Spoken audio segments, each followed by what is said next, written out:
Allah menuturkan kisah Sulaiman dengan burung hudhud.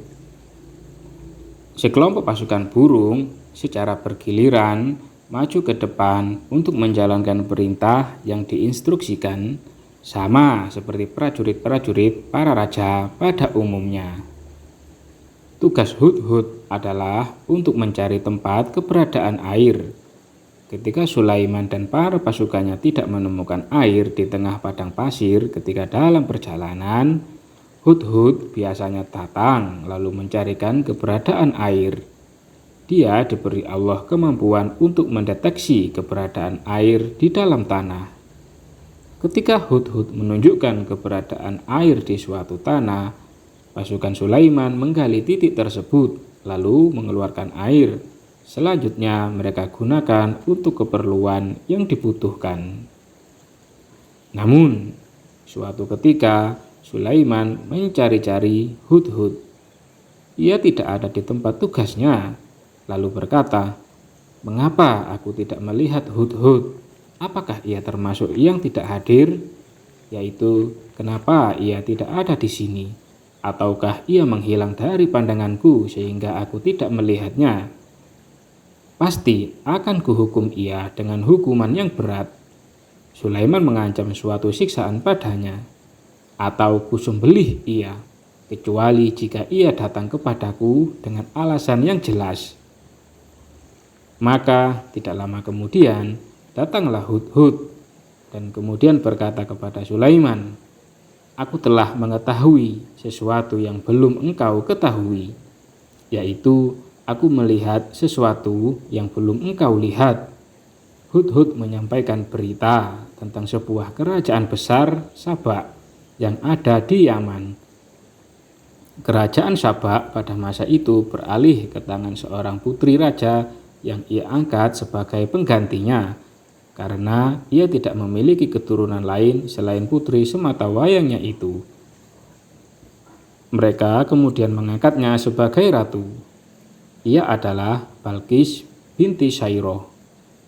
Ayah Balqis adalah salah satu raja besar. Ia enggan menikahi wanita Yaman. Menurut salah satu riwayat, ia menikahi seorang wanita dari bangsa jin bernama Raihanah binti Sakan, lalu melahirkan anak perempuan namanya Talqomah, atau yang disebut Balqis.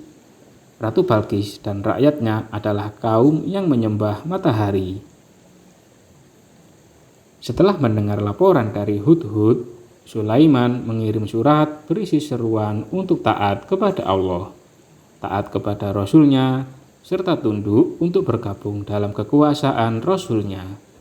Karena itu, Sulaiman berkata kepada mereka, "Janganlah engkau berlaku sombong terhadapku, yaitu jangan bersikap sombong untuk taat kepadaku dan mengerjakan perintah-perintahku.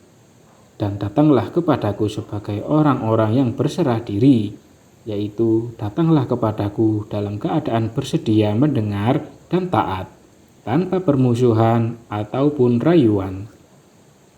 Saat surat Sulaiman datang di bawah burung hudhud, ia membawa surat tersebut lalu datang ke istana Balqis dan menjatuhkan surat tersebut kepadanya saat ia berada seorang diri.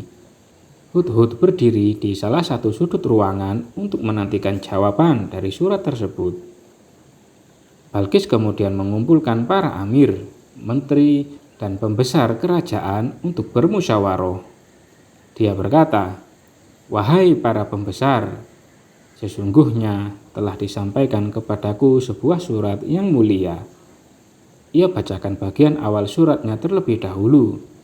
Sesungguhnya surat itu dari Sulaiman. Lalu ia baca isinya, "Dengan nama Allah yang Maha Pengasih, Maha Penyayang. Janganlah engkau berlaku sombong terhadapku dan datanglah kepadaku sebagai orang-orang yang berserah diri." Ia kemudian memusyawarahkan masalah ini. Ia bersikap santun dan berbicara kepada mereka, sementara mereka mendengar. Balqis berkata, "Wahai para pembesar, berilah aku pertimbangan dalam perkaraku ini. Aku tidak pernah memutuskan suatu perkara sebelum kamu hadir dalam majelisku." Mereka menjawab, kita memiliki kekuatan dan keberanian yang luar biasa untuk berperang. Jika kau menginginkan kami berperang, kami mampu menjalankannya.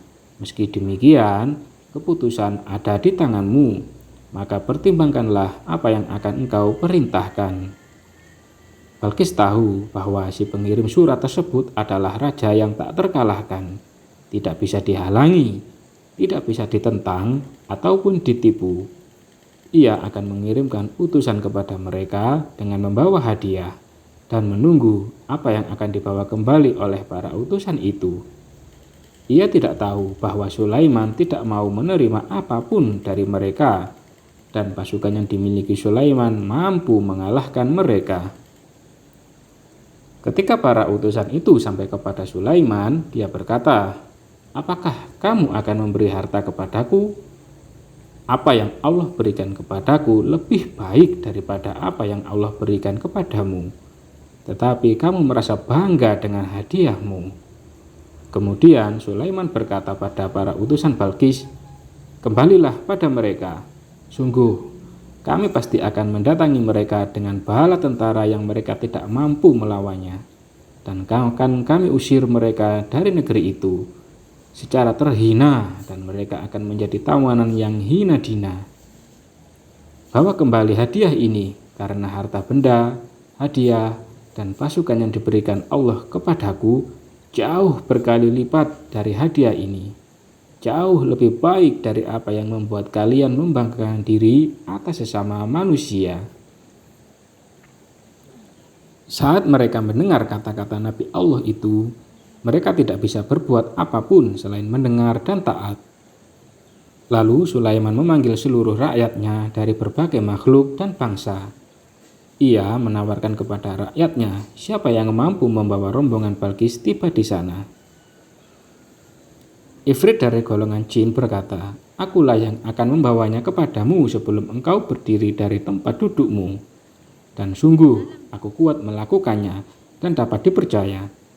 Kemudian seseorang yang mempunyai ilmu dari kitab berkata, menurut pendapat yang masyhur, dia adalah Asif bin Barkhoya, saudara sepupu Sulaiman. Ia mengatakan, "Aku akan membawa singgasana itu kepadamu sebelum matamu berkedip." Maka ketika Sulaiman melihat singgasana itu terletak di hadapannya, maka dia pun berkata, "Ini termasuk karunia Robku untuk mengujiku. Apakah aku bersyukur atau mengingkari nikmatnya?" Kemudian Sulaiman memerintahkan untuk membangun istana dari kaca, dan jalanannya diberi air yang ditutupi kaca. Lalu air tersebut diberi ikan dan hewan-hewan air lainnya. Lalu ketika Ratu Balkis tiba dan diperintahkan untuk masuk istana, sementara Sulaiman duduk di atas singgasana kerajaannya. Ketika Balkis melihat lantai istana itu, dikiranya kolam air yang besar, dan disingkapkannya penutup kedua betisnya. Lalu Sulaiman berkata, "Sesungguhnya ini hanyalah lantai istana yang dilapisi kaca." Balkis kemudian berkata, "Ya Robku, sungguh aku telah berbuat zalim terhadap diriku sendiri. Aku berserah diri bersama Sulaiman kepada Allah, Rob seluruh alam." Kemudian Sulaiman menikahi Balkis dan tetap mengakuinya sebagai Ratu Yaman dan memulangkannya ke negeri tersebut. Sulaiman mengunjunginya sekali dalam sebulan, lalu singgah di sana selama 3 hari. Setelah itu kembali lagi. Sulaiman memerintahkan para jin untuk membangun 3 istana di Yaman, yakni Gimdan, Solihin, dan Baitun untuknya. Wallahu a'lam bishawab.